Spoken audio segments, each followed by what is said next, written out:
Olá, tudo bem com você? Eu sou Otávio, seja muito bem-vindo ao canal. No vídeo de hoje eu quero mostrar mais alguns argumentos contrários ao ensino do Arcanjo Miguel ser Jesus. Já falei um pouco no outro vídeo, mas esse vídeo vai ser um pouquinho maior. Então se prepare aí porque serão várias linhas de raciocínio, então presta bastante atenção. Já verifique aí sua inscrição no canal e também não esqueça de deixar aquele like inteligente para nos ajudar, ok? Bom, vamos começar. Alguns podem até pensar que é desnecessário a gente ficar tratando desse assunto, mas o problema não é identificar, não é dizer ou interpretar se o Arcanjo Miguel é uma referência a Jesus, até porque muitos teólogos antigos fizeram isso, eles entendiam que Miguel poderia ser uma representação de Jesus. O problema é que tanto os adventistas como os testemunhos de Jeová, para eles, o Arcanjo Miguel tem que ser Jesus para poder apoiar algumas doutrinas que eles ensinam. É aí que está a questão.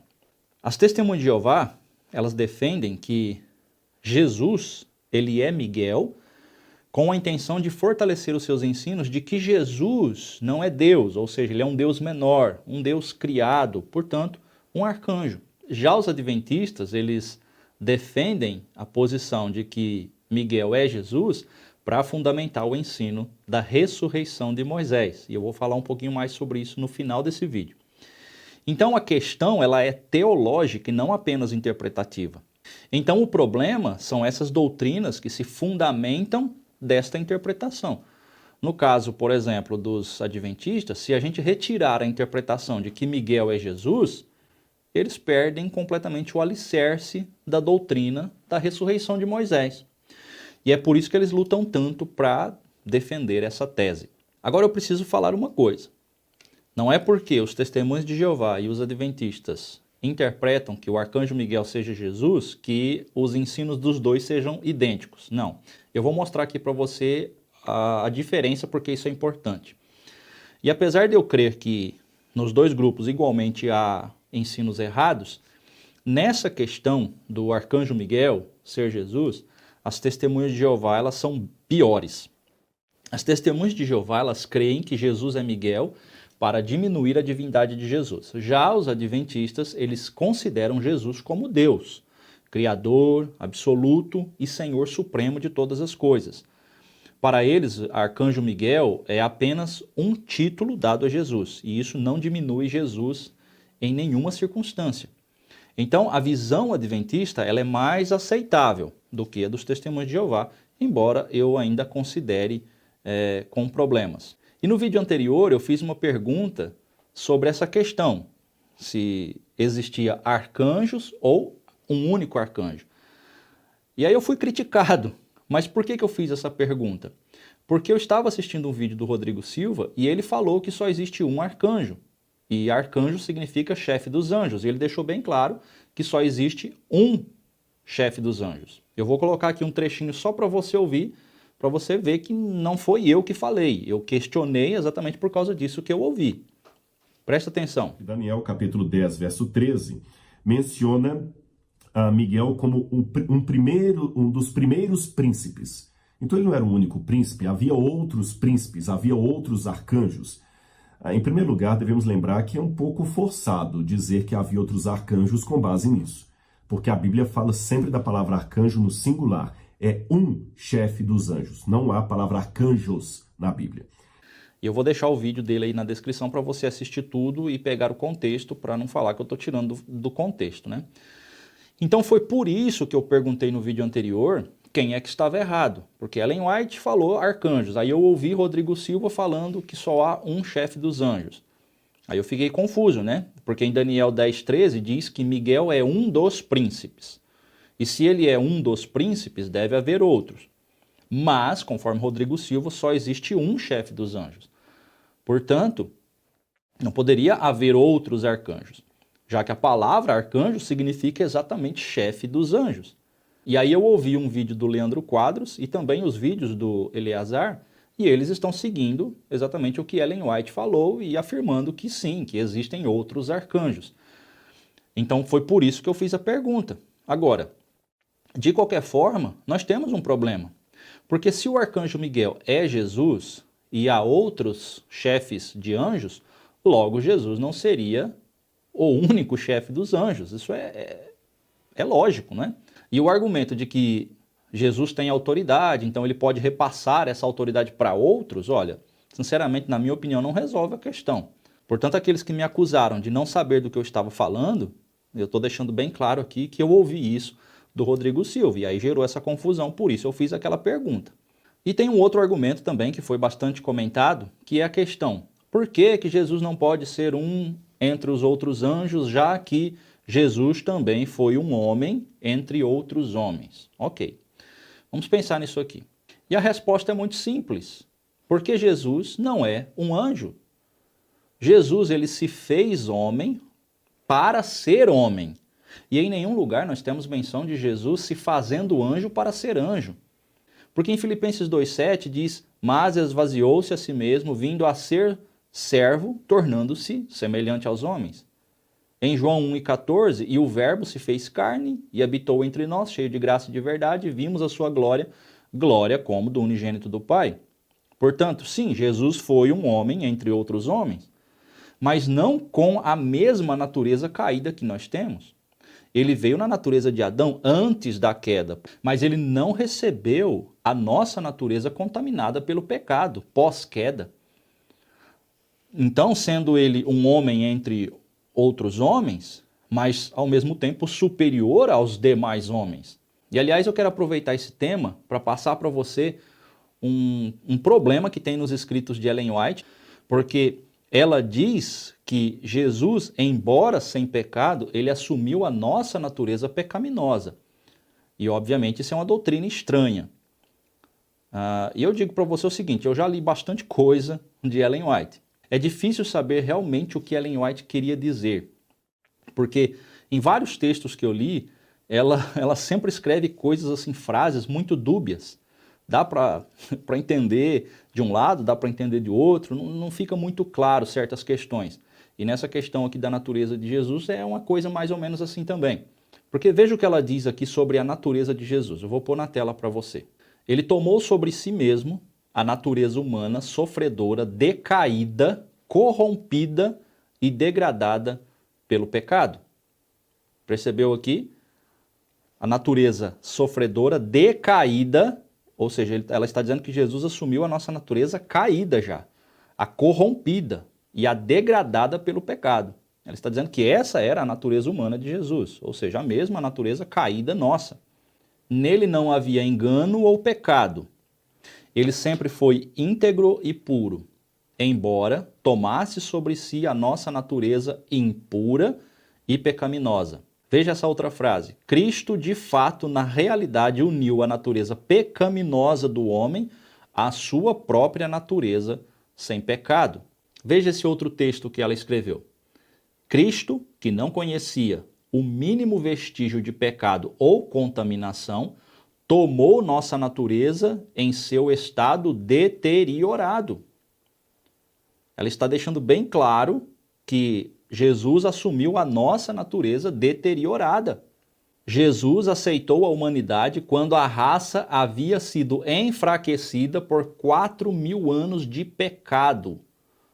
Percebeu que nessas frases, nesses textos que ela escreveu, ela deixa bem claro, olha, Jesus não tinha pecado, mas ele assumiu a nossa natureza caída, a nossa natureza degradada, contaminada.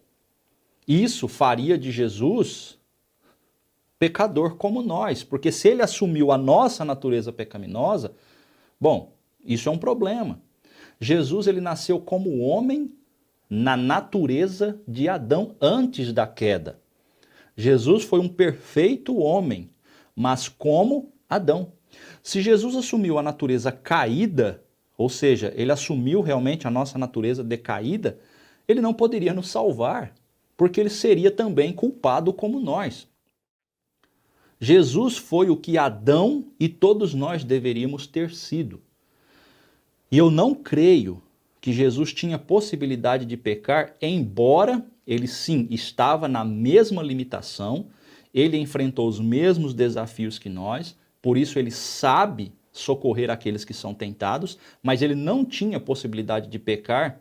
Por quê? Porque ele estava, embora como homem, na natureza de Adão antes da queda, ou seja, a mesma fraqueza de Adão, Jesus também teve, porém, a sua fraqueza era humana, mas a sua força, ela era divina. Por isso eu não vejo possibilidade de que Jesus tivesse pecado, embora ele foi tentado, como qualquer um de nós é tentado.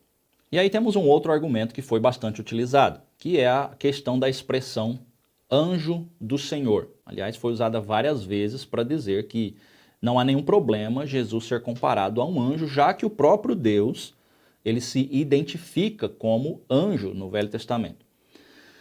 Mas não é bem assim, tá? Existem sim diversas referências no Antigo Testamento que parecem indicar ali realmente o próprio Senhor se manifestando, como o Gênesis 22:11, ali com Abraão e o sacrifício de Isaac, também Êxodo 3:12, com Moisés ali na sarça ardente, entre outros. Mas nem sempre a expressão anjo do Senhor exige que seja o próprio Deus em pessoa ou mesmo Jesus se manifestando. Eu vou mostrar alguns textos para você. Veja 2 Samuel 24:16. Quando o anjo do Senhor estendeu a mão sobre Jerusalém para a destruir, o Senhor mudou de ideia quanto a este mal e disse ao anjo que fazia a destruição entre o povo: basta, retire a sua mão. O anjo estava junto à eira de Araúna, o Jebuseu. Muito bem, você prestou atenção aqui? Nesse verso, nós temos o anjo do Senhor que está ferindo Jerusalém. Então este é um ser celestial a serviço de Deus, mas não é o próprio Deus. Se você prestar bastante atenção, você vai ver que há dois personagens distintos nesse texto.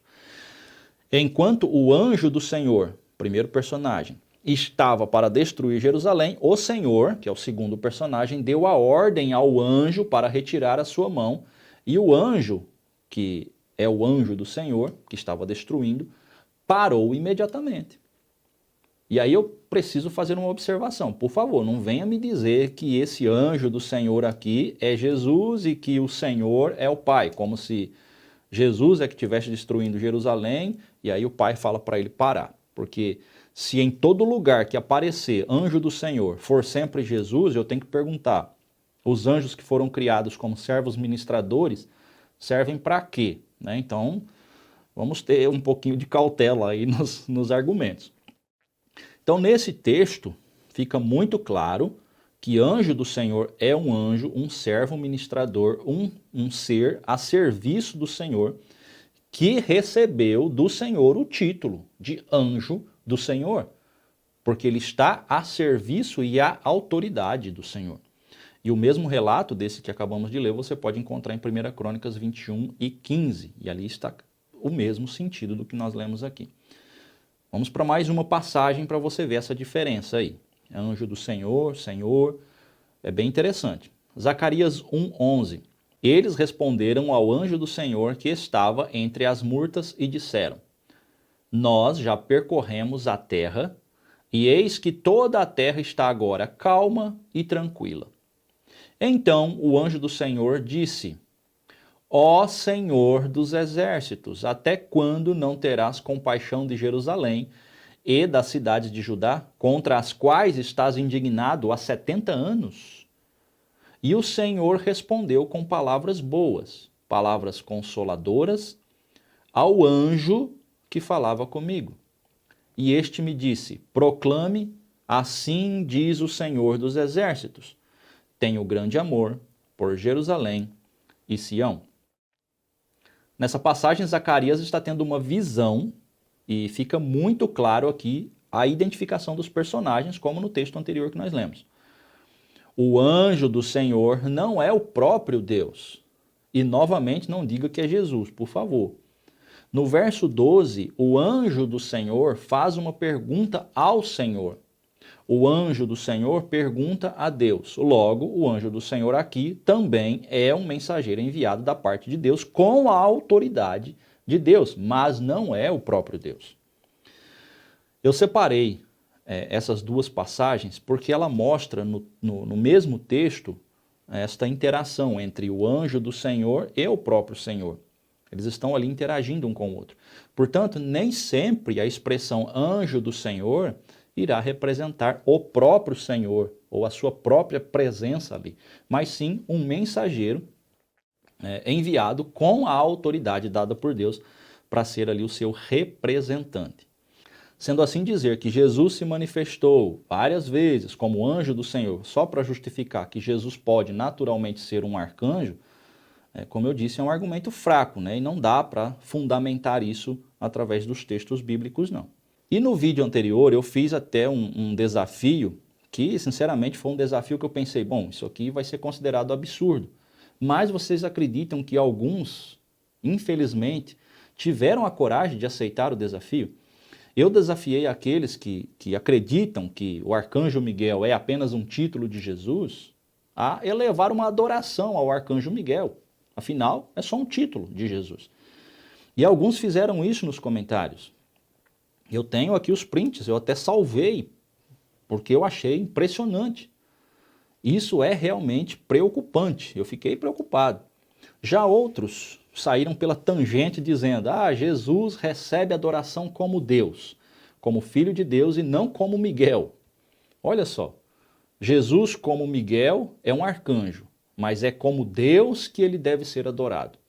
Eu não entendi esse raciocínio, porque se Miguel é apenas um título dado a Jesus, qual seria o problema adorar em nome de Miguel? Qual o problema chamar Jesus de, como eu falei no outro vídeo, de leão da tribo de Judá, filho de Davi, Cordeiro de Deus? É só um título. E aí eu perguntei, mas então Jesus como arcanjo Miguel, ele deixa de ser Deus? Porque você adora a Jesus como Deus, mas não como arcanjo Miguel. Eu realmente não entendi muito esse raciocínio. Mas a questão é que esse desafio acaba mexendo mesmo com a consciência. Porque enquanto a questão aí de Jesus ser Miguel fica só na área da teologia, nos debates, tudo bem. Mas quando parte para a vida prática, a vida cristã, e você diz, então adora Miguel, quero ver você orar a Jesus e se levar a ele a oração em nome de Miguel. Bom, nesse ponto a consciência desperta e aí gera confusão. E aí alguns levantaram também a questão, então eu quero ver você orar ao Espírito Santo. Não entendi também o que isso significa, porque se Pai, Filho e Espírito é Deus, eu orando a qualquer um desses, eu estou orando a Deus, e ao mesmo tempo que eu oro a Deus, estou orando aos três.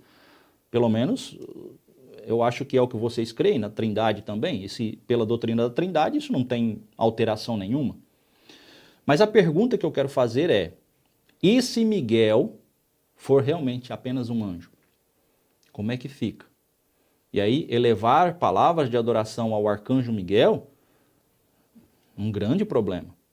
Agora, se você realmente acredita que arcanjo Miguel é Jesus, você não tem medo de assumir esse risco, não é verdade? Um outro argumento que foi levantado é sobre o argumento do sincronismo profético dentro do livro de Daniel. Segundo os adventistas, existe um alinhamento perfeito no livro de Daniel, onde temos 4 blocos ali das profecias, dividido o livro, e em cada um desses blocos ele termina com uma manifestação de Cristo ali e o seu reino. Mais ou menos assim, no capítulo 2, Jesus é a pedra, no capítulo 7, ele é o ancião de dias, no capítulo 8, é o príncipe dos príncipes, e aí no capítulo 10 ao 12, ele é o arcanjo Miguel. Olha, parece realmente uma construção muito bonita, né, e parece fazer bastante sentido, mas tudo não passa também de interpretação, porque eu poderia fazer outras divisões com outras análises, utilizando outras referências. A questão é que o foco dentro do livro de Daniel, ou no estudo, ou nessas divisões, deveriam ser as profecias e não os personagens indicados nas profecias. Na verdade, essa divisão ela tem a intenção de reforçar a identidade de Miguel como Jesus. Eu disse que isso é muito importante para os adventistas, é por isso que essa teoria aí do sincronismo dentro do livro de Daniel, ele é importante, né? E eles destacam muito isso. Por quê? Porque ele vai chegar à conclusão de que Miguel tem que ser Jesus, se você aceitar esse sincronismo. Mas se você analisar os contextos, você vai ver que tratam de períodos distintos. cada bloco ali, né, entre aspas, que se é que existe, eles representam períodos diferentes. Então, para mim, é um argumento que, embora para eles seja muito convincente, eu não considero. Como eu já disse, eles realmente precisam muito, né, que Miguel seja Jesus. Então, tudo que levar para esse rumo, então tem que ser. Então, dentro desses 4 blocos, obviamente, que vai chegar ali no ponto, 4º bloco, então Miguel tem que ser Jesus. Bom, esse é o argumento que eles levantaram. Eu não considero. Mas vamos lá.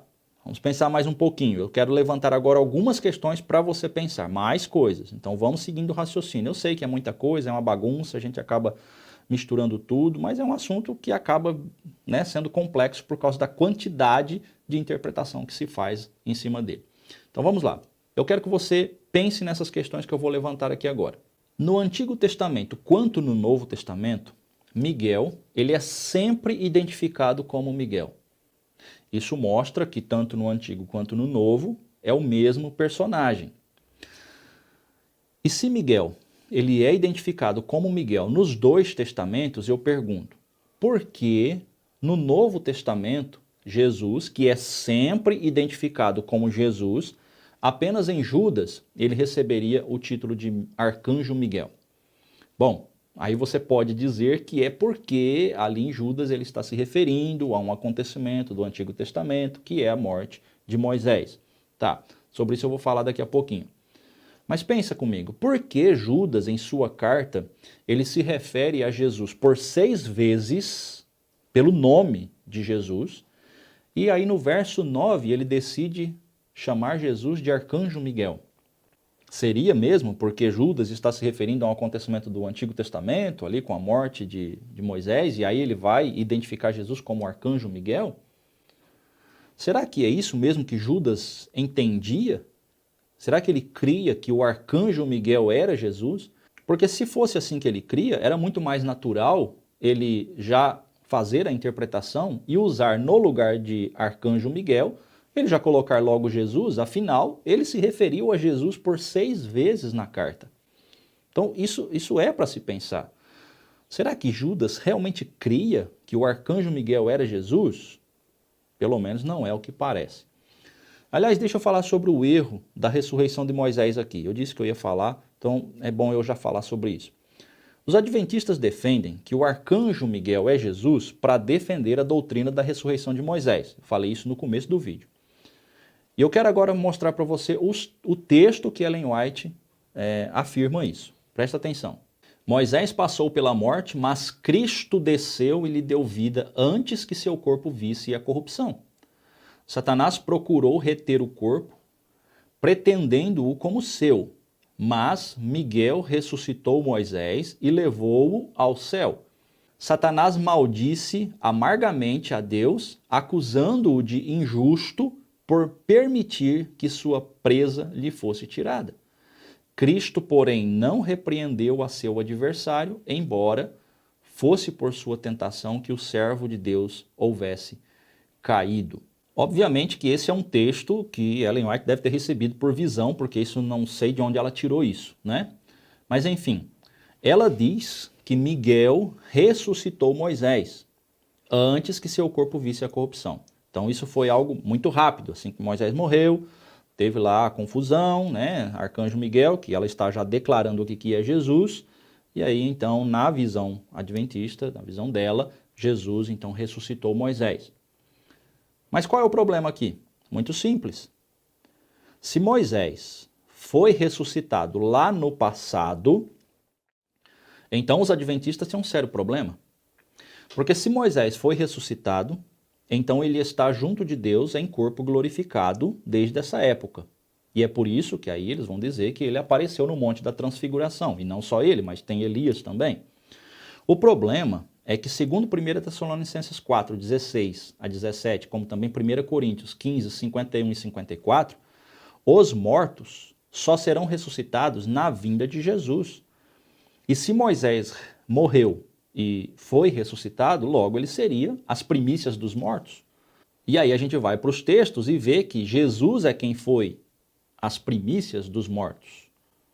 Mas agora Cristo ressuscitou dos mortos e foi feito as primícias dos que dormem. E aqui primícia dos que dormem significam exatamente que Jesus ressuscitou para nunca mais morrer. Ou seja, Jesus foi o primeiro homem a ressuscitar nessa maneira.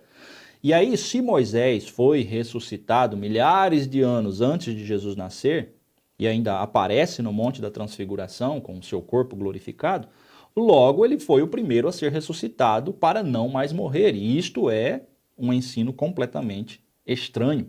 Mas como eu disse no início, os adventistas eles precisam muito que o arcanjo Miguel seja Jesus para que toda essa doutrina da ressurreição de Moisés se sustente. Olha, ainda poderia falar sobre a semelhança entre Judas 9 e 2 Pedro 2:11, onde Judas faz a menção ali ao arcanjo Miguel e Pedro praticamente usando as mesmas palavras dentro do mesmo contexto.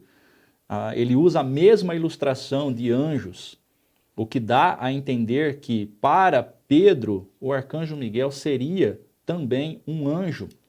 Claro, sendo arcanjo, um chefe dos anjos, mas não Jesus. Eu poderia ainda falar sobre o homem vestido de linho em Daniel 10, 5 e 6. Isso aqui é interessante, porque alguns teólogos consideram que esse homem de linho seria uma manifestação de Jesus, embora tenha um problema bem complexo ali para ser resolvido, porque no verso 13 mostra que o homem vestido de linho, ele precisa da ajuda de Miguel, ou seja, Miguel vem a ajudar esse homem vestido de linho. Portanto, fica um pouco estranho ali ser Jesus e ele precisar desta interação com Miguel. Por outro lado, se a gente considerar o arcanjo Miguel, lá em Judas 9, ele também vai apresentar uma certa limitação ali ao não repreender Satanás, tá? E eu sei muito bem qual é a interpretação que os adventistas dão, que ali não era uma repreensão, que o arcanjo não queria difamar Satanás e falou para que Deus o repreenda, mas tudo isso é bem questionável também, né? Porque Jesus não tem nenhuma limitação e ele não tem que ficar ali com jeitinho com Satanás, porque ele é o próprio Senhor. Mas, enfim, voltando a essa questão do homem vestido de linho, quando a gente olha para Apocalipse, capítulo 1, 13 e 15, nós ali não temos dúvidas que aquela descrição se trata de Jesus. E é aí que vem o problema, que vai fazer uma semelhança muito interessante ali com o homem vestido de linho. E eu quero mostrar para você essas características. Presta atenção. Vamos lá, vou mostrar aqui, ó. Olha aqui, com relação à aparência. Daniel, o homem de linho, um certo homem. Em Apocalipse, alguém semelhante ao Filho do Homem. A vestimenta, vestido de linho, o de Daniel. Em Apocalipse, vestido de uma roupa comprida até os pés. Os seus lombos cingidos com o ouro fino de Ufaz, em Daniel. Em Apocalipse, tendo sido cingido ao redor dos peitos com um cinto de ouro. Olha o rosto. Em Daniel, o seu rosto parecia um relâmpago. Em Apocalipse, a sua cabeça e os seus cabelos eram brancos, como se fossem lã branca como a neve. Olha os olhos. Os seus olhos, em Daniel, né? Em Daniel, os seus olhos são como tochas de fogo. Em Apocalipse, os seus olhos eram como chama de fogo. Em relação aos braços e pés, Daniel, os seus braços e os seus pés como da cor de bronze polido. Em Apocalipse, os seus pés eram semelhantes ao metal precioso, como se tivessem sido incandescidos numa fornalha. Olha a voz. Em Daniel, a voz das suas palavras eram como a voz de uma multidão. Em Apocalipse, a sua voz era como a voz de muitas águas. Portanto, existe ali essa semelhança muito interessante entre o homem vestido de linho e a manifestação de Jesus, que é descrita ali em Apocalipse verso 1. E aí que tem uma questão, porque se o homem vestido de linho for Jesus, o arcanjo Miguel não pode ser Jesus, porque os dois personagens são distintos nessa passagem e ainda acaba quebrando aquele tal do sincronismo profético que dizem ter em Daniel, porque se Jesus aparece ali como homem de linho, ele está aparecendo antes do próprio Miguel. o que eu penso sobre essa questão do homem de linho e arcanjo Miguel, de uma forma bem simples aqui, eu penso que nenhum dos dois precisa ser o próprio Jesus. Eu creio que são anjos e que dentro da profecia eles desempenham um papel essencial como personagens envolvidos ali nas profecias. E eu não tenho que identificar esses personagens para saber, mas isso aqui é Jesus mesmo ou não. O importante é a função desse personagem dentro da profecia. Porque nem sempre o foco das profecias estão nos personagens. Isso a gente tem que levar em consideração. Eu ainda poderia levantar aqui para você outros argumentos interessantes, porque tem outros. Mas um bom adventista, ele conhece todos os argumentos que tem em relação a dizer que o arcanjo Miguel não é Jesus ou para defender que é Jesus. E todos os bons pregadores adventistas, eles já construíram as suas respostas para todos os argumentos que for levantado. E, no fim das contas, não vão mudar de ideia, né? Porque eles realmente dependem de ensinar o que a doutrina da igreja ensina. Então esse é um assunto que eu considero blindado dentro do meio adventista. Não vai ter como mudar. Mas como eu disse no início, eles realmente precisam dessa doutrina para poder sustentar a doutrina da ressurreição de Moisés. Olha, eu vou continuar apresentando outros erros, seja dos adventistas, seja dos testemunhos de Jeová, seja de quem for. Mas nessa questão de arcanjo Miguel ser Jesus, eu não pretendo mais tocar nesse assunto, tá? Pelo menos por um bom tempo. Para mim, já é um assunto vencido e não quero mais ficar tratando a respeito disso. Se você crê que Miguel é Jesus, ok, acredite no que você quiser. Eu continuo ensinando que Miguel é um arcanjo e que não é Jesus, nem um título de Jesus. E se eu estiver errado, eu vou assumir a minha responsabilidade, tá? E eu encerro dizendo que cada um é responsável pelo que crê, pelo que ensina. O que nos resta é aguardar o dia que o Senhor, como um reto juiz, julgará todas as coisas, conforme 1 Coríntios 4 e 5, até mesmo as intenções do coração. Era isso que eu queria deixar para você. Um abraço para todos, que Deus nos abençoe e que as conversas fiquem sempre no campo da teologia e não parta para o lado pessoal.